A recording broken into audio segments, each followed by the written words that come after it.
खुर्चीवर बसून गाणं गायत होता. ते मी ट्विट केलं. पण धाराशिवमध्ये ज्या पोलीस अधिकाऱ्यांनी शेतकऱ्याला लाच मारली त्याला अजून कारवाई झाली नाही, जोपर्यंत फडणवीसजी गृहमंत्री आहेत तोपर्यंत पोलिसावर कारवाई होणारच नाही, कारण पोलीस निर्दोष आहेत. त्याच्यामध्ये हे वारंवार सिद्ध झालेलं आहे.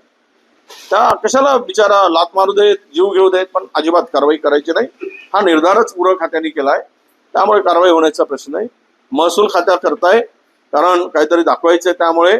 आणि उद्या जर या पद्धतीनं एक PI DYSP मागून जाऊन त्याला कोणी अधिकार दिला, गुन्हा दाखल करून अशा नालायक अधिकाऱ्याला धडा शिकवला पाहिजे. ही सत्य, ही कुणाच्या आशीर्वादाची मस्ती आहे? कशी गुरमी आली आहे? काय सिंगम सारखा वागतोय, मागून जाऊन वाढतो. बरं झाला बॅलन्स गेला नाही, ना दात पडले असेल त्याचे, इतकी हिंमत करताना त्याच्यावर कारवाई होत नाही. मी ते ट्विट करून सांगितलं लातूरच्या संदर्भात. खुले आम गाणं म्हणताय आणि सगळे टाळ्या वाजवत आहेत. वा वा वा, याला कसला तहसीलदार झाला तो, व्हायला पाहिजे होता गायक, आणि गा फिरायला पाहिजे होता ऑर्केस्ट्रा तयार करून.